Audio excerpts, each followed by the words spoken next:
Welcome back to markets. Today, it was a terrible day for the bulls. About 2.3% was knocked off on the Sensex and the Nifty.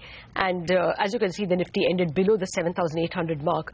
The loss was just marginally lower for the mid-cap space, ending about 2.1% lower. The worst cracks were reserved for the Bank Nifty, which was down about 3.5%. And even worse was the plight of the PSU Bank Index, which lost nearly 5%. And all interest rate sensitives, like real estate stocks, also lost as much. But amidst the chaos in the global economy and the volatile markets, there were still some voices we got of experts who sounded positive on the markets, who thought that they would use the dips to buy. One of them was Rajat Rajkaria of Motilal Oswal, who said that the Indian markets are one of the more resilient ones because of the strength of the economy. Let's listen. This period of slowing global economy, global investors see India as one of the best destinations where the resilience to the global forces are the most. Second, India has gone through its own pain of slowing domestic growth over the last 5-7 years. And ever since this government came in place, we have seen various signs of things just about to turn better. And third, I think the way RBI has handled the monetary policy framework over the last 2 years, today, when the whole world is worried about currency, India is today much better placed in this entire period. All right, now some more news from the banking space. Rating agency Fitch has affirmed the credit rating for 9 Indian banks. The long-term issuer default rating on 8 banks has been affirmed at BBB-. These banks are SBI, IDBI, Punjab National Bank, ICICI Bank, Bank of Baroda, and also Axis Bank and Canara Bank. Meanwhile, Indian Bank's credit rating has been affirmed at BB+. Fitch Ratings added that PNB is the weakest among the state banks because of its stressed asset situation. The agency has downgraded PNB's viability rating to BB. Moving on, Heineken wants to take an even bigger swig of United Breweries. The world's third largest brewer has offered to buy out United Breweries, and that story was broken by Kritika Saxena, who is with us. Kritika. Well, actually, Heineken wants to down an entire 29% in one go as far as United Breweries Limited is concerned. So they'll be taking 29% as per what they have offered right now.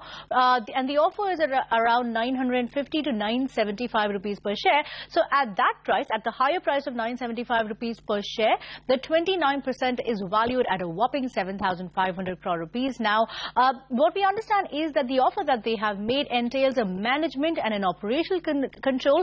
As per that, if at all United Breweries does accept Heineken's offer, Heineken will be completely taking over even the board, as a result of which UB Group will retain only 3.5% and one board seat, which will stay with Vijay Mallya. What I understand is that so far the boards of both the companies, that are United Breweries Limited and United Breweries Group, will be meeting. UB Group will meet beforehand and will assess this offer. Now, the thing is that UB Group has been gradually and over the last couple of quarters negotiating this with Heineken.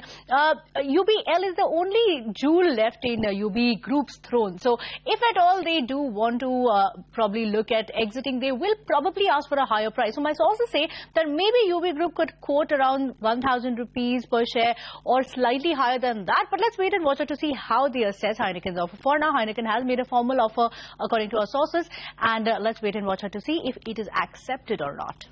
All right, Kritika, thank you so much for that. That stock spiked 10% at one point in time and still ended positive in a weak market.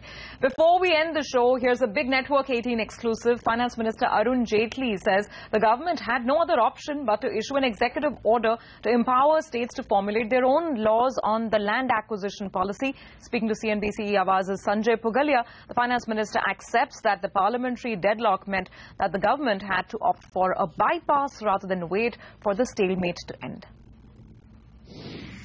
हमने जो इसके compensation मुआवजे के प्रावधान थे वो बाकी 13 कानूनों पे लागू कर दिए सेक्शन 105 में नोटिफिकेशन इशू करके।